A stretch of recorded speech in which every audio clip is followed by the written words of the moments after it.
Me envolvi em um acidente de trânsito, e agora?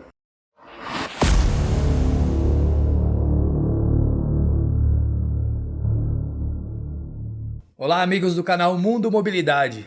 Hoje estamos aqui para discutir um assunto importante e que com certeza pode ser a dúvida de você aí do outro lado.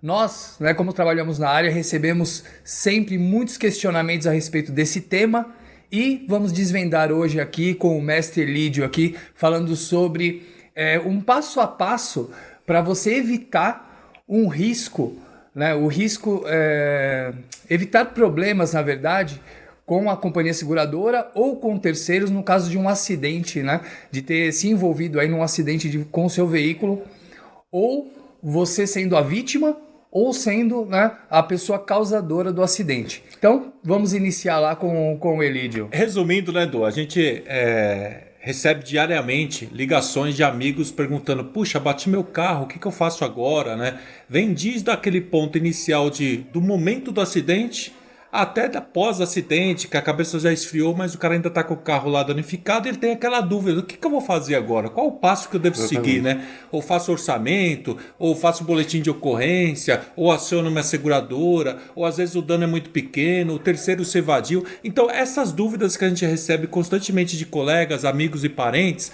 a gente está aqui hoje para desvendar um pouquinho, falar um pouquinho sobre isso, né? Primeiro passo, né? Se você se envolveu com um acidente, você tem que pensar na vítima, né? Houve vítima, alguém se machucou, porque o humano está ali acima de qualquer bem. Então a gente tem que se preocupar com o socorro das vítimas, sendo do seu veículo, do veículo terceiro ou um pedestre. A gente tem que sempre se resguardar e solicitar ali o atendimento de um bombeiro, de um SAMU, para que a gente possa preservar primeiro as vítimas, tá? Então esse é o primeiro passo, já que a gente fala do nosso passo a passo aqui, né? Moisés, olhando aqui para o nosso dia a dia, é comum acontecer isso na sua família, com seus amigos, com o seu meio? É muito comum, é bastante comum mesmo, assim, a gente receber alguma ligação, alguma mensagem, a pessoa sempre numa situação complicada, né? Às vezes de madrugada, já recebi ligações de madrugada, a pessoa fala assim: olha, mas eu bati o carro aqui, como que eu faço, como que eu devo proceder? Olha, o policial me falou tal coisa aqui, apareceu um policial me falou tal coisa. Olha, a pessoa que eu me envolvi aqui no acidente está falando que eu tenho que fazer isso, mas será que vai ter algum problema? Então, e olha, eu vou falar uma coisa para vocês, hein? Eu já tenho 35 anos na área automotiva e sempre, né, me acontece isso, vira e mexe, infelizmente alguém me procura aí pedindo alguma informação, e hoje a gente batendo papo aqui com o Elídio um pouco antes de iniciar as gravações, né? Eu percebi que tinha muita coisa que eu ainda não sabia, que eu não tinha noção, que eu venho aprendendo, como que é importante, né? A gente acha que sabe tudo, mas sempre tem alguma coisa para a gente poder aprender mais. Então a intenção é essa, realmente, da gente trazer aquela informação que você não vai encontrar em qualquer lugar, tá? Aquela informação que a gente gostaria de não precisar de tê-la, mas a gente precisa. Então seja para a gente mesmo ou para alguém, né, que eventualmente possa precisar, e a gente possa ajudar a pessoa da melhor forma possível. Perfeito. Começando com essa ajuda, né, Moisés? A gente sempre a primeira pergunta que as pessoas às vezes fazem para mim é: poxa, eu preciso fazer boletim de ocorrência, né? Do meu acidente? Exatamente, vamos lá. Vamos pegar um caso aqui, hipotético. Cara, uma pessoa e outro motorista, um outro condutor, ele deu uma reladinha ali, amassou o paralama e para-choque do carro. Aquela batidinha leve. que dá para recuperar o paralama, o para-choque, não é nada demais, né? O carro vai ficar alguns dias na oficina, mas não vai ter nenhum problema. E aí, nesse caso, o cara foi legal comigo, eu fui legal com ele, foi muito educado comigo, né? A gente se acertou ali. Existe uma necessidade de eu fazer algum boletim de ocorrência? Não teve vítima, não teve nada. A gente se acertou. Vamos lá.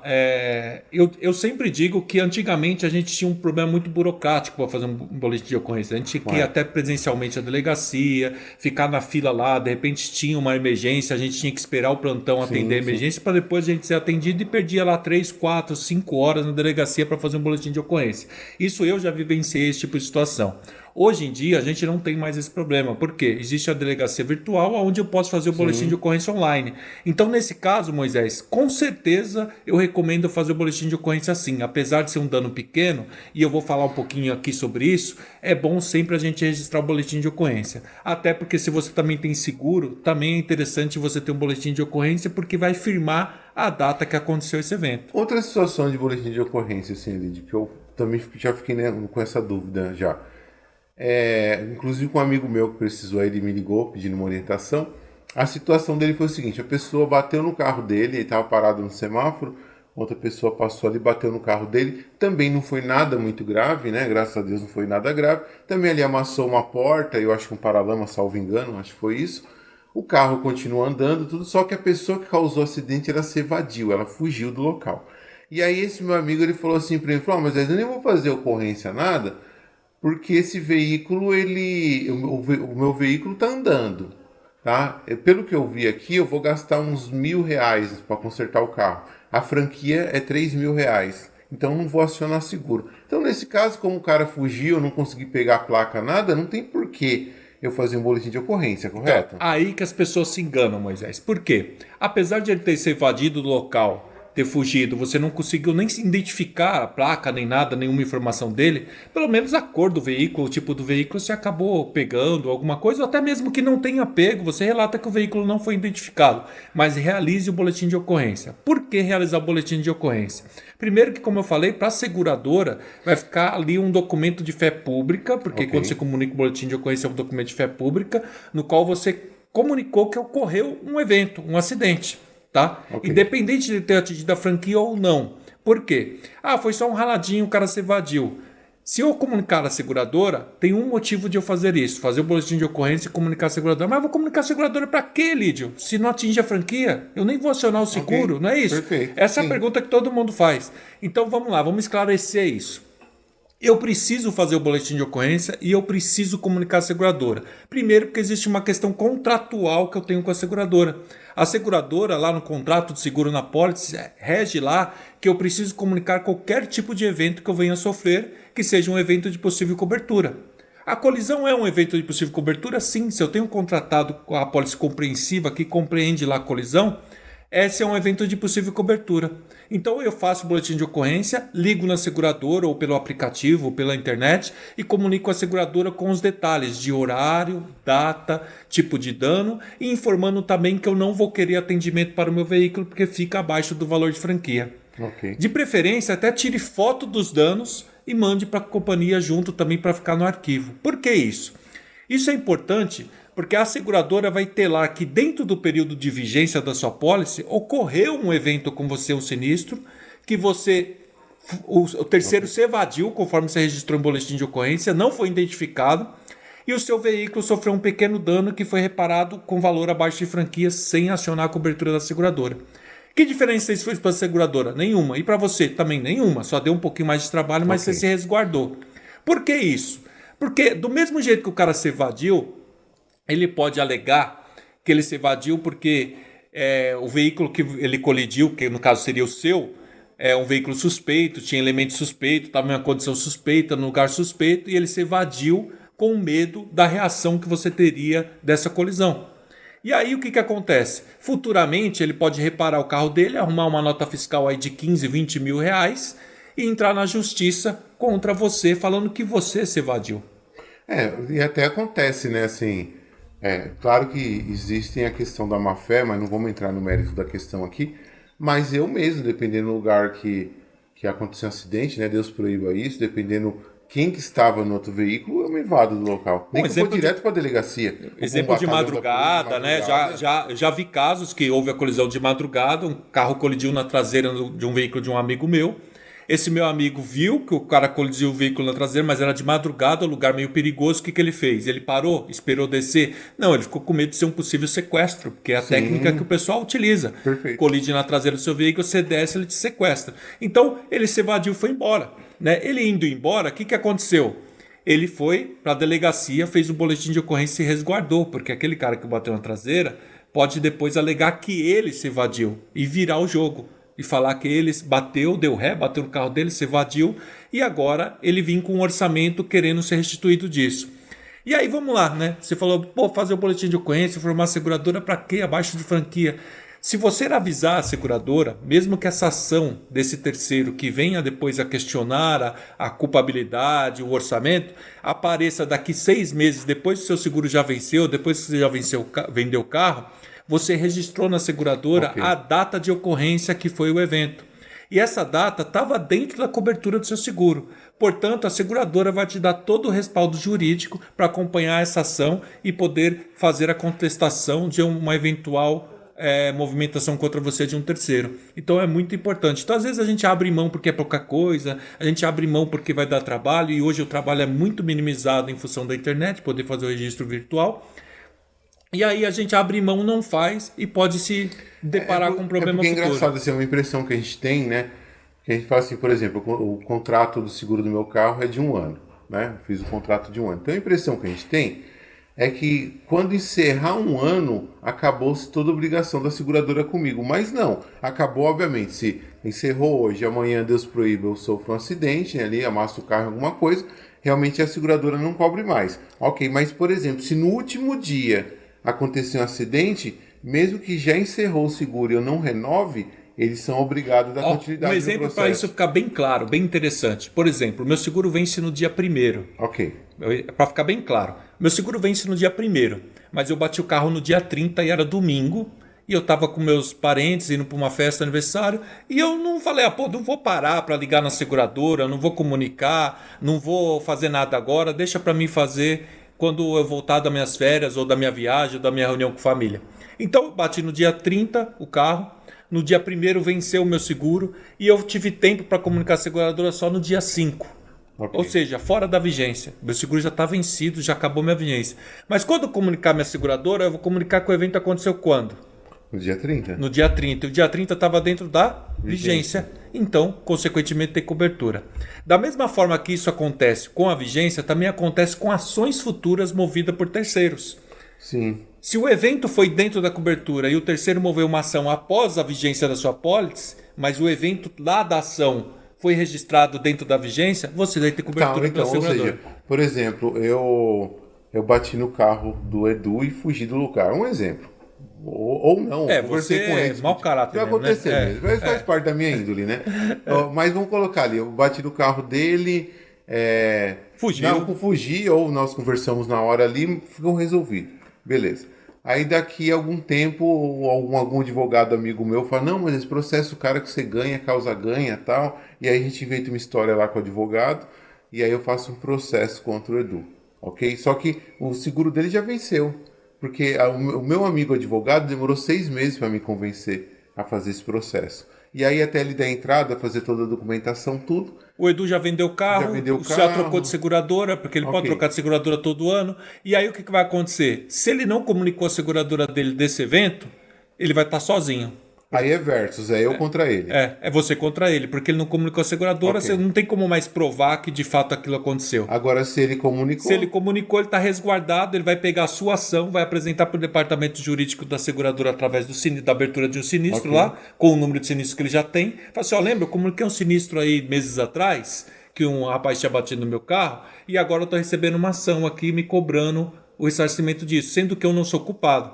O departamento jurídico da seguradora vai apoiá-lo para que você responda essa ação com subsídio, porque se você perder a ação, a seguradora tem que pagar. Então ela te apoia nessa ação para poder te defender, já que você não é o culpado. Então olha a importância de você fazer um boletim de ocorrência, mesmo de uma coisa simples, e olha a importância de você comunicar a seguradora, mesmo que você não for usar o seguro. Olha aí o ponto-chave da coisa. Pegou? Entendi. Pegou o código, né? Peguei o código. É isso aí. Falando de orçamento, né? O Moisés comentou aqui com a gente que o orçamento do amigo dele lá, hipoteticamente, deu R$1.000 e a franquia dele é 3.000. Mas e esse levantamento que ele fez desse orçamento? Então, esse é um ponto de atenção que a gente sempre também compartilha com nossos amigos. O orçamento, muitas vezes o cara olha, bate o olho lá e fala assim, vai ficar R$1.000 aí, porque é só repintar esse para-choque, repintar esse para-lama, é uma besteirinha, é coisa simples. Né? A gente tem que tomar muito cuidado com isso, porque o orçamento é 1.000 no visual, sem desmontar o carro. Né? E após a desmontagem, pode aparecer por dentro uma alma, por exemplo, do para-choque danificada, que é de alumínio, que custa R$3.000, que já supera o valor da sua franquia. porque é 1.000 mais 3. Então vai passar 4.000 e compensaria você acionar o seguro para poder utilizar. Então o orçamento é uma parte importante que a gente deve sempre olhar e considerar a franquia, né? No outro vídeo eu até falei de franquias reduzidas, franquias cheias, o que melhor fica no seu orçamento, mas é sempre bom você olhar a franquia, fazer mais de um orçamento e pedir sempre um orçamento detalhado, se possível até desmontando o veículo ali para avaliar se não tem nenhum dano escondido atrás do que a gente está vendo no visual. Essa orientação é importante. Só que antes de você fazer isso, o que você deve fazer? Comunicar a seguradora. Mesmo que você não for usar, você comunica. Por quê? A seguradora agenda uma vistoria no seu carro e eles vão fazer esse detalhamento. E eles também vão te falar se atinge a franquia ou não. Então, em vez de você tomar a decisão sozinho de falar assim, não vai dar franquia, eu vou arrumar por conta, aciona a seguradora, deixa a seguradora fazer a vistoria e deixa ela falar para você se vai atingir a franquia ou não. Por quê? Você também está se resguardado e você gera um histórico dentro dos arquivos da seguradora, que pode ser utilizado na defesa futura. E dentro disso daí tem uma história bem interessante, né? E aconteceu realmente essa questão aí. Para fazer a faculdade, tinha um colega, ele chegou lá eu já trabalhava com oficina há bastante tempo, né? E aí ele chegou na faculdade e falou, nossa, acabei de bater o carro e tal. E aí ele me contou que um cara bateu acho que a pessoa fechou ele bateu de frente, né, na lateral do carro da pessoa. Mas o para-choque, ele é de plástico, né? Então ele amassou efeito elástico, e retornou. Ele vai e volta. O efeito elástico, ele retornou. Então ficou aquele descascado, os arranhões, tudo. Aí a pessoa que tinha causado o acidente falou para ele assim, você não tem nenhum funileiro, nenhum pintor? Liga pro cara e vê quanto que ele cobra, eu te pago agora. Inclusive eu tenho dinheiro para te dar agora, né? E aí então, acho que a pessoa deve ter percebido que era uma pessoa de boa índole, né? Aí ele ligou para um colega funileiro, o cara falou assim, vamos supor, o dinheiro de hoje vai ficar R$500. Aí ele falou pro cara, olha, meu funileiro falou que fica R$500. O cara falou, tá bom, foi no caixa eletrônico, sacou, deu para ele o dinheiro, e morreu o assunto. Ele não pegou o telefone da pessoa nada porque a pessoa tinha pago. E ele falou pra mim, foi um bom negócio, pelo menos resolveu o problema. Eu falei, olha, nem sempre, né? A gente precisava dar uma olhada no carro. Dito e feito, fomos olhar no carro. Quando desmontou? O painel ali, o painel dianteiro, a longarina dianteira, a travessa, né? Tava amassada. A travessa soldada, ou seja, tinha todo um trabalho de funilaria. Não era só... Não é só desparafusar e colocar nova. Tinha todo um processo ali que ficou 3 vezes o valor do veículo, porque... Coitado, né? Na falta de conhecimento técnico, ele olhou realmente, só foi o para-choque. Por isso a importância, que o Edu falou aqui, do orçamento, ele ser detalhado. E se você tem seguro, você aciona a seguradora, porque ela já vai mandar um perito para fazer a vistoria. Esse perito também vai determinar qual o procedimento adequado para ser reparado junto com a oficina e vão chegar num montante que, se atingir a franquia, vai ser autorizado. Se não atingir, você arruma por conta. Então você não está gastando nada a mais utilizando o serviço que você já tem contratado, que é especialista do seguro. Beleza? Mas eu não tenho seguro, Elide, que acontece também, né? A gente tem muitos amigos que não tem seguro. Quando você não tem seguro, o que você vai ter que fazer? Chegar numa oficina de confiança, pedir para desmontar e fazer uma análise mais minuciosa do seu carro. Beleza? Porque de primeira impressão, pode ser que um riscado se torne só um riscado, mas ele pode se tornar lá um dano interior. Tem alguns carros que ele tem uma característica, né? Por exemplo, linha Fiat, linha Palio, né? Não falando mal da marca nem do modelo, pelo contrário, é um carro, acho fantástico o carro.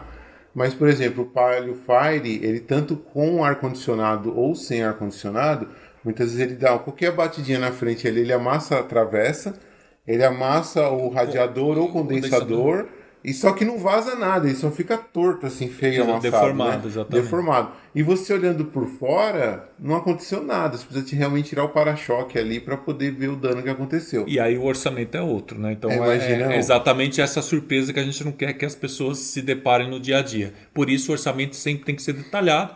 E se tiver seguro, sempre avaliar se vai dar franquia ou não. E para isso você pode usar oficinas credenciadas, você pode usar oficinas particulares, concessionárias, mas sempre comunicando a seguradora antes para fazer esse acompanhamento. Então, essa é a principal recomendação que eu sempre passo. Aciona o seguro. Mas acho que não vai dar franquia. Aciona, porque você vai estar resguardado de um problema futuro e você vai ter alguém técnico para dar uma olhada no seu veículo lá sem custo para você. Perfeito. Agora, Du, eu queria que ele respondesse para a gente aqui é o seguinte. É aquela situação assim... Eu colidi contra teu carro, tenho seguro, bonitinho. Na verdade, você bateu contra o meu carro, você está errado. Eu tenho seguro, você não tem. Aí na hora ali a gente vê que você é uma pessoa bacana, eu sou um cara legal também. Eu finjo ser, pelo menos, né? Então... Você vai assumir a culpa. Aí eu, por exemplo, eu tenho seguro, falo assim, Du, faz o seguinte, olha, para consertar os 2 carros aqui vai ficar uns R$10 mil, certo? Porém, a minha franquia de seguro é só 3 mil. Faz o seguinte, você paga os 3 mil da franquia, Sim. que o seguro cobre tudo, você vai economizar 7 mil reais. Olha, eu estou te ajudando. Agora, a nossa pergunta aqui, que realmente, olha, eu já vi muita gente fazer isso. Eu já vi história de pessoa que fez isso e se deu bem, deu tudo certo, não teve problema nenhum. Mas eu já ouvi histórias de pessoas que se deram muito mal em fazer esse tipo de acordo. Tanto o dono do carro... Quanto o terceiro. E aí, fala um pouquinho E é comum isso chegar para mim. É comum isso chegar. Pessoas chegam, não conhecem o processo e me perguntam: o cara tá falando aqui que vai pagar minha franquia e a gente arruma os 2 carros. Exatamente a situação que você colocou aqui. Poxa, isso é uma fraude, é uma inversão de culpabilidade. Você não foi o culpado foi o Edu, mas como ele não tem seguro, ele se propôs a pagar sua franquia para arrumar os 2 carros. Isso é inversão de culpa. Por quê? Você está omitindo a informação verdadeira para a seguradora e está mentindo, falando que a culpa é sua quando não é. Para se beneficiar o Edu e para se beneficiar de pelo menos ele também arrumar o seu carro. Então você está fazendo um empréstimo de seguro com a inversão de culpa. Eu estou emprestando meu seguro, já que ele não tem, arrumo os 2 carros pelo meu seguro, inverto a culpa e informo a seguradora que eu sou culpado. Aí tem um risco muito grande. Você colocou aqui, tem cara que se deu bem, tem cara que não. A maioria das vezes não vão se dar bem. Por quê? Quem faz o processo de vistoria de orçamentação, como eu falei, é a seguradora junto às oficinas. E ela vai mandar lá um perito especialista em análise. Ele não vai lá só fazer o orçamento do carro. Ele vai lá para entender o que aconteceu com aquele carro.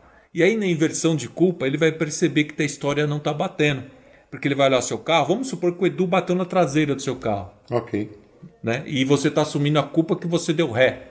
Porque a única forma, ou você obstruiu a frente do carro dele, né? Foi trocar de faixa, entrou na frente e ele bateu atrás do seu carro porque não teve tempo hábil de frear, né?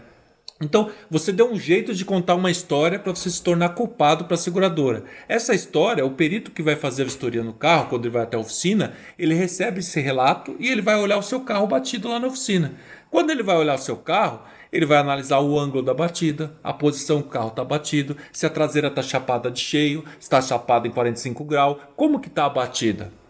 Até a altura, né? Até a altura, a frenagem, vai ter que olhar tudo isso. Então toda essa análise vai dizer que tem alguma coisa estranha. Por quê? Vamos supor que você interceptou a trajetória do Eduardo e entrou bruscamente na frente dele e de fato você foi culpado porque você entrou na frente e ele não conseguiu parar. A batida vai ser chapada na sua traseira? Não. Não, provavelmente vai ser em ângulo porque você entrou e interceptou ele. Né? E quando fazer o confronto com os danos da vistoria do Eduardo, vai perceber que o que você está relatando não condiz com os danos.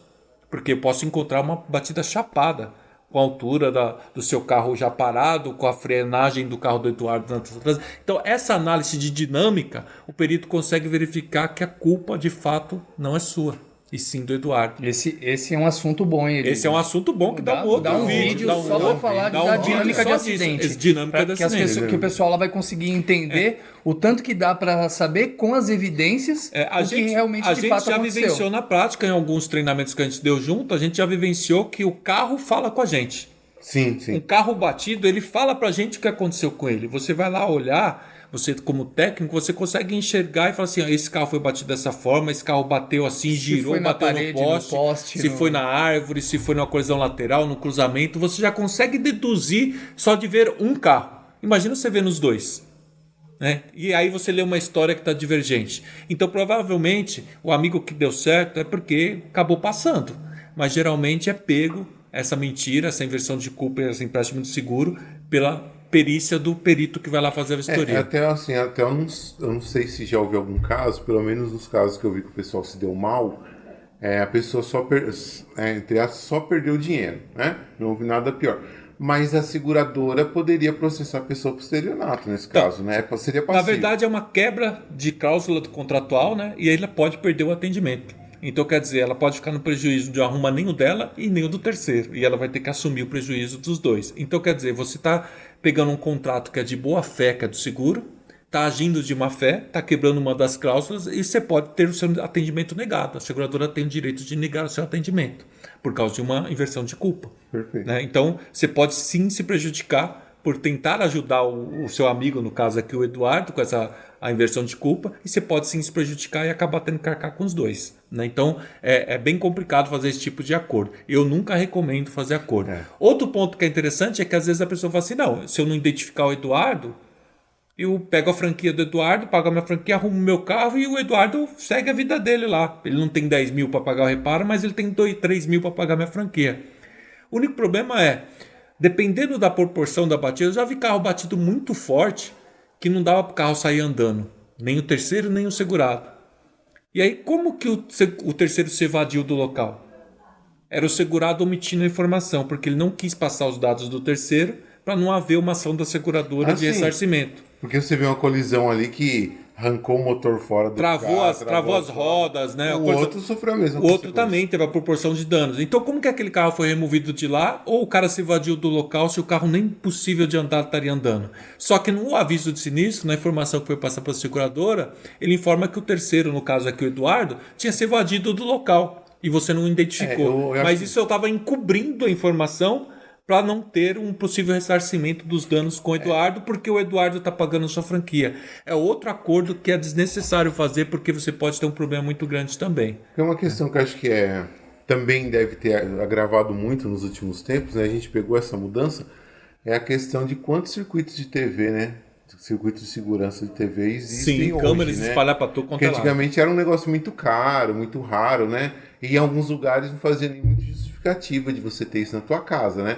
Morava num bairro que acontecia um furto a cada 2 anos. Poxa, não começaria. Agora hoje não, né? Por isso, até voltando, né, um pouquinho, né? Quando a gente faz o boletim de ocorrência, a gente tem que pegar as informações corretas de local, via, horário e tal, etc. Porque a seguradora tem equipes de sindicância que fazem investigações em casos onde as informações não são são convergentes, elas estão divergentes ali, não estão convergindo para o evento. Carro, vistoria do carro, relato, né? Terceiros envolvidos não está convergindo para um evento real.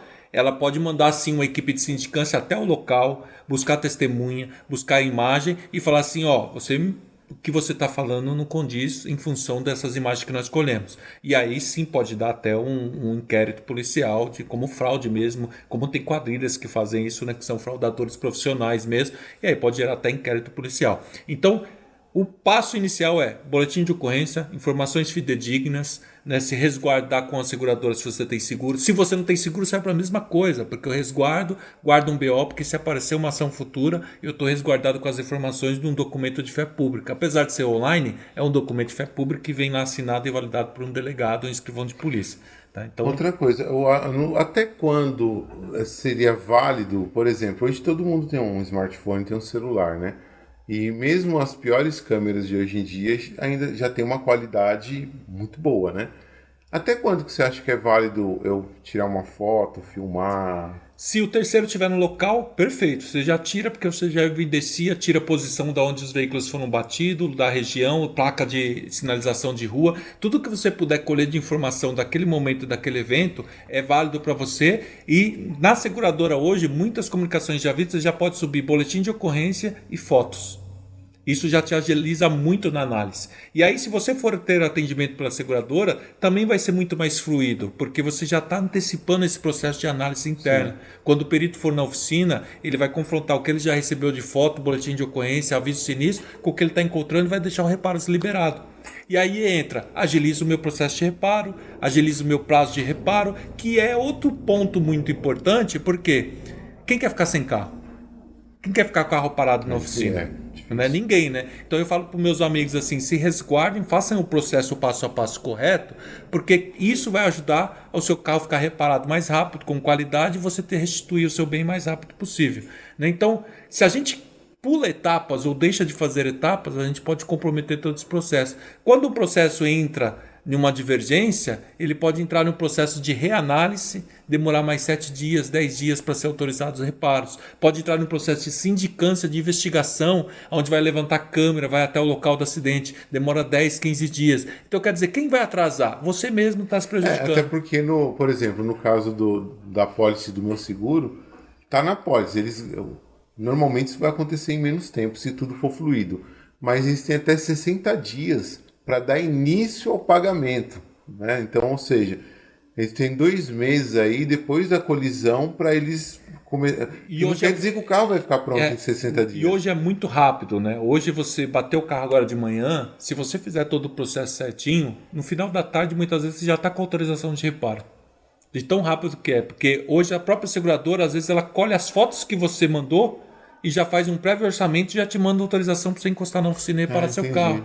Então, quer dizer, olha só, você se resguarda, melhora o processo de atendimento que a seguradora vai te dar e resolve o seu problema mais rápido. Né? Então, poxa, por que não fazer? A pergunta é por que não fazer? Né? Então, vem essa orientação sempre que me perguntam. Faz tudo que tem que fazer, tira foto, pega o local, pega as informações. Só que muitas vezes a gente acaba deixando isso passar. E depois voltar para trás para buscar essas informações é mais difícil. Então vamos fazer já no passo a passo direitinho. É seguir o que a gente está falando aqui. Né? Se preocupar com isso, olhar isso de uma forma diferente. Porque quanto mais eu me resguardar, menos problema eu vou ter. Tanto com a seguradora, quanto uma possível ação de um terceiro lá na frente. E aí, Lídio, vamos falar um pouquinho sobre as peças, né? A gente falou aí sobre orçamentação.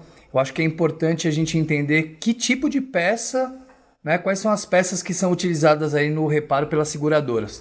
Pode ser peça paralela, tem que ser peça original. Eu sei que existe também peça genuína. Explica um pouquinho pra gente aí como que funciona. Bem bacana, essa pergunta é bem pertinente. Por quê?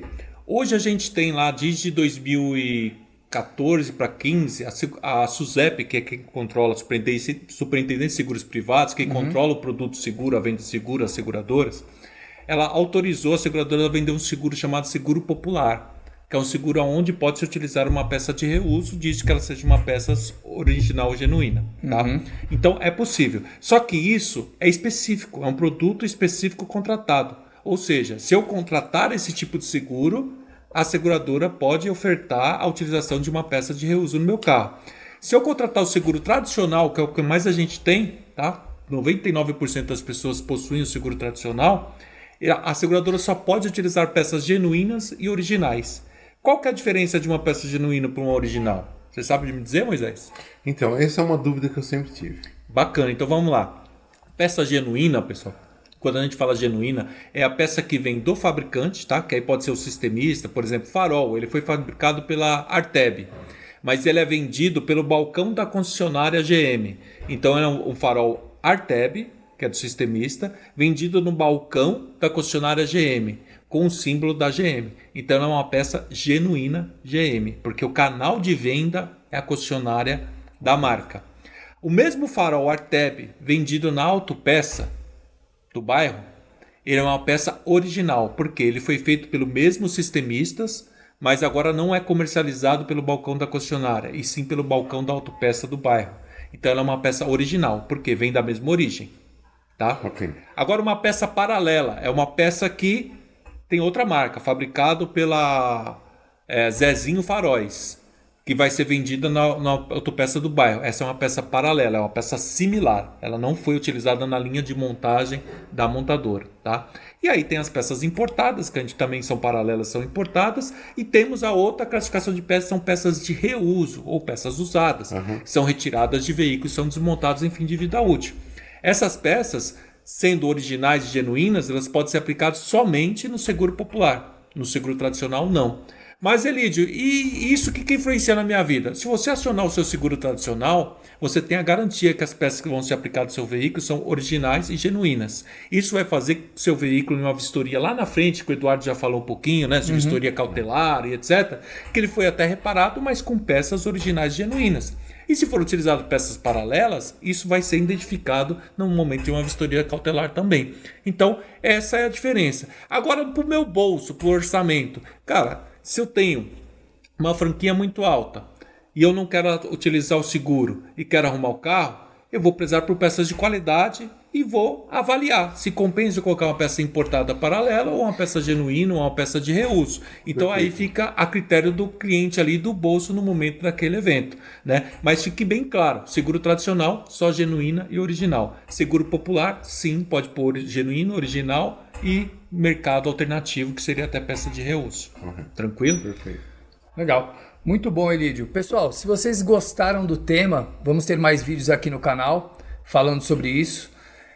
Eu quero que vocês compartilhem aí esse vídeo com os amigos e ativem o sininho E muito obrigado a todos e até mais. Deixe os Fala aí. comentários com dúvidas, Comentários temas são para muito importantes. próximos vídeos, o que vocês querem saber um pouco mais e toca o barco. Até o próximo vídeo. Valeu.